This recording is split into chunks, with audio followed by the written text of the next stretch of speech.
کشتی عمر رواں کے ناخدا یار نہیں، کشتی عمر رواں کے ناخدا یار نہیں، ہیں تو کشتی میں مگر ہاتھ میں پتوار نہیں۔ انما امرہ گر ہو جائے اس میں اعظم، انما امرہ گر ہو جائے اس میں اعظم، تو کن فیکون تو کبھی دشوار نہیں، کشتی عمر رواں کے ناخدا یار نہیں۔ نحمدہ ونصلی علی رسولہ الکریم، اما بعد، اعوذ باللہ من الشیطان الرجیم، بسم اللہ الرحمن الرحیم۔ ان اللہ وملائکتہ یصلون علی النبی یا ایھا الذین آمنوا صلوا علیہ وسلموا تسلیما۔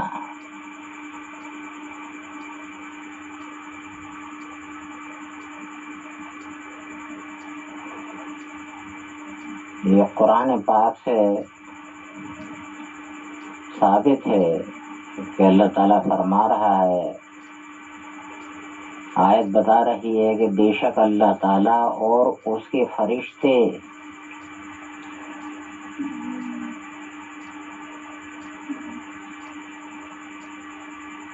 درود و سلام بھیجتے ہیں نبی کریم صلی اللہ علیہ وسلم پر، اور اے ایمان والو تم بھی بھیجا کرو۔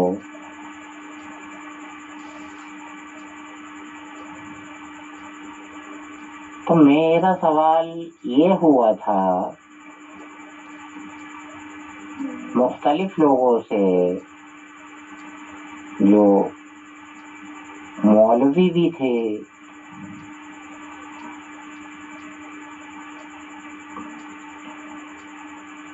کہ آپ حضور صلی اللہ علیہ وسلم پر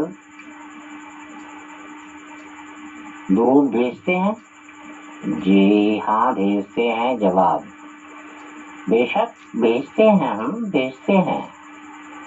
میں نے کہا نہیں، ہماری مجال ہی نہیں،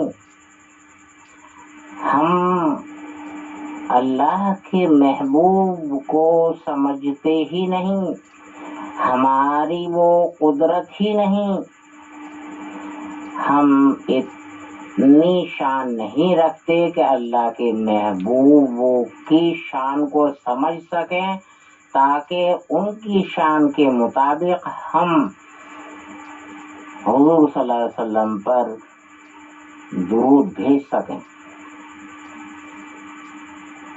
میں نے کہا ٹھیک ہے، اگر تم بھیجتے ہو تو یہ بتلاؤ کہ کس طرح بھیجتے ہو؟ کہا کہ اللہم صلی، میں نے کہا اور دوسری کہ اللہم بارک، تو میں نے کہا یہ کیا کہا آپ نے؟ تو غور کیا ابھی تک؟ نہیں، ہماری غور و فکر بالکل زائل ہو چکی ہے کہ جب ہم کہہ رہے ہیں کہ اللہم صلی علی محمد، کہ اللہ محمد صلی اللہ علیہ وسلم پر سلامتی فرما، اللہم بارک علی محمد، اے اللہ محمد صلی اللہ علیہ وسلم پر برکت نازل فرما۔ کیا ہم میں طاقت ہے کہ ہم برکت کر سکیں اور ہم سلامتی کر سکیں؟ ہم سلامتی کے لائق ہیں کہ ہم تو سلامتی کے خود محتاج ہیں، برکت کے خود محتاج ہیں ہم تو۔ واہ بھائی واہ، کیا الٹی بات کہی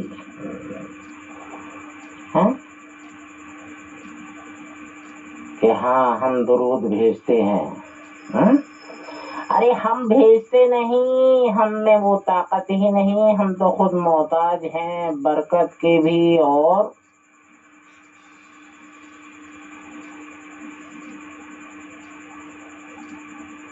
سلامتی کی بھی محتاج ہیں ہم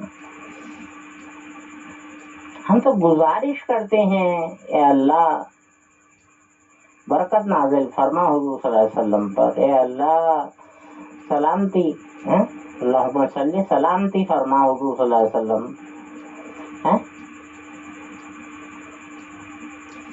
ہم اللہ سے گزارش کرتے ہیں، ہم تو خود ان چیزوں کے محتاج ہیں، تو ہم کیسے بھیج سکتے ہیں؟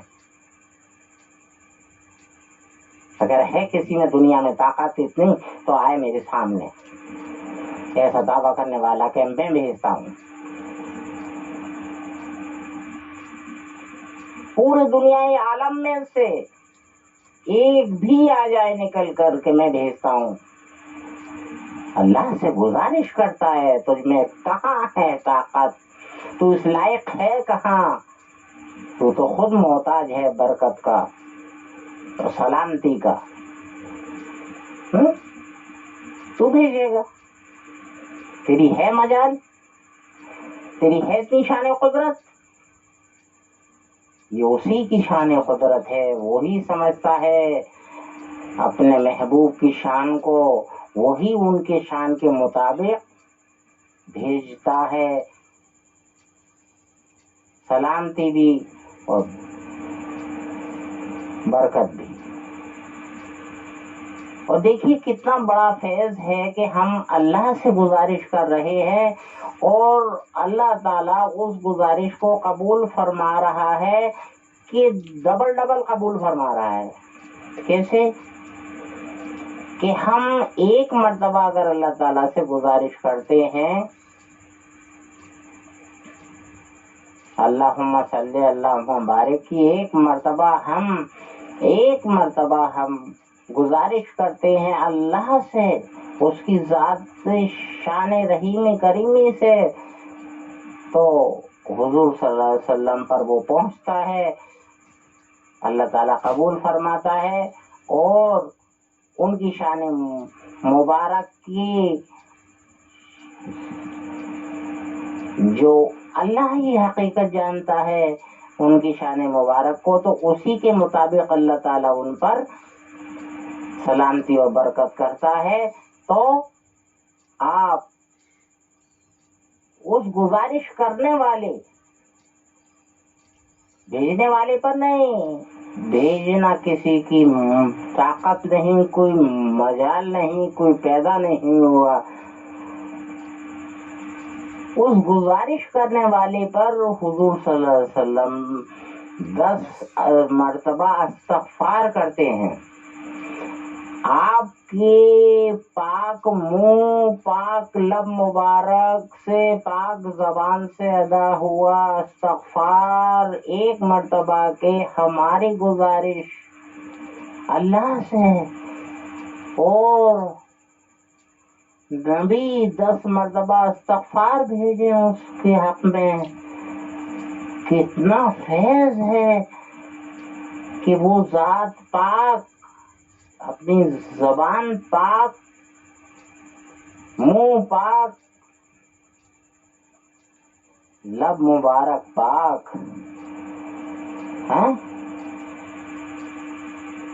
اس پاکی کی ساتھ میں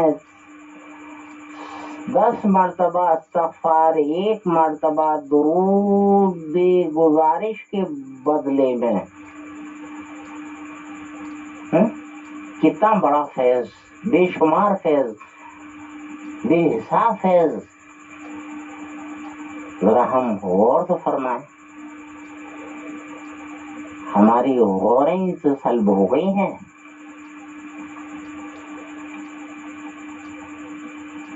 ہمیں تو ایسا پیارا دین حق ملا ہے، ہمیں ایسا پیارا دین حق ملا ہے کہ ہم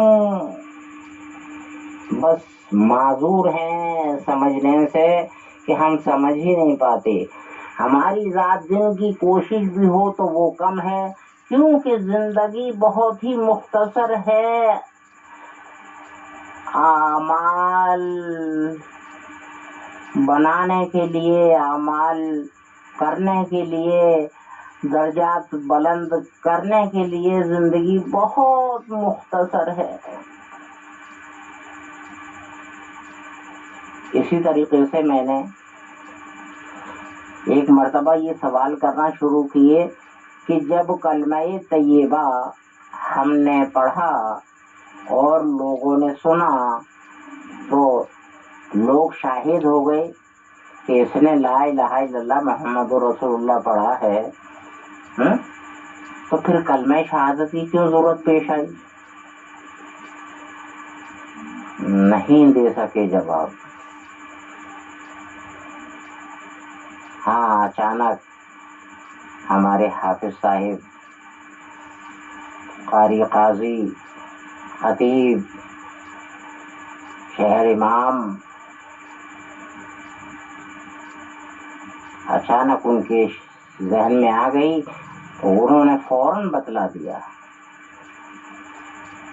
در حقیقت یہ ہے کہ کلمہ شہادت میں کیا ہے کہ ایک اشہد ان محمدن عبدہ ورسولہ، کلمہ شہادت میں حضور صلی اللہ علیہ وسلم کہ میں گواہی دیتا ہوں کہ محمد صلی اللہ علیہ وسلم اللہ کے بندے اور رسول ہیں۔ رسالت تو بعد میں ہوتی نا،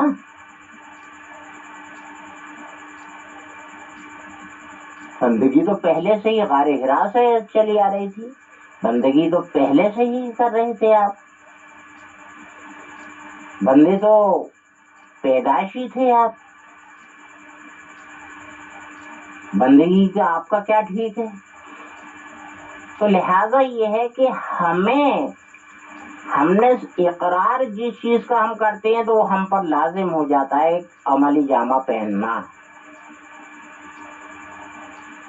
یہ ہماری بہت بڑی غلطی ہے کہ ہم نماز میں یا کا نعبد کہتے ہیں کہ ہم تیری عبادت کرتے ہیں اور منمانی کرتے ہیں، اس لیے ہماری نمازیں، دعائیں تمام سب رد جا رہی ہیں، قبول نہیں ہو پا رہی ہیں۔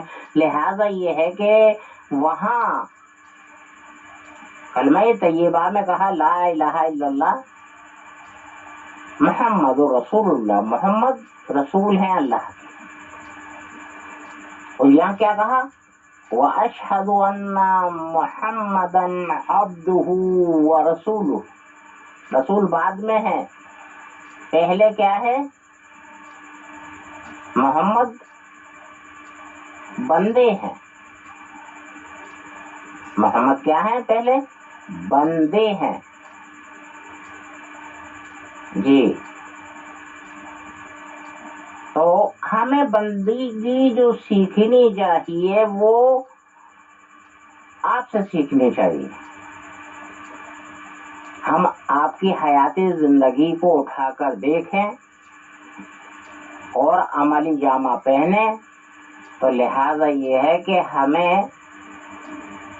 جب اقرار ہم نے کر لیا کہ آپ بندے ہیں، کیونکہ حقیقت میں اللہ کی بڑائی، اللہ کی شان آپ ہی جانتے ہیں، تو آپ ہی اللہ کی حقیقت میں بندگی کرنے والوں میں سے ہیں، حقیقت میں آپ بندے ہیں۔ تو اگر اللہ کی بندگی ہمیں حاصل کرنی ہے تو وہ آپ سے ہی ملے گی، آپ کے طریقوں میں ملے گی، آپ کی پیروی میں ملے گی۔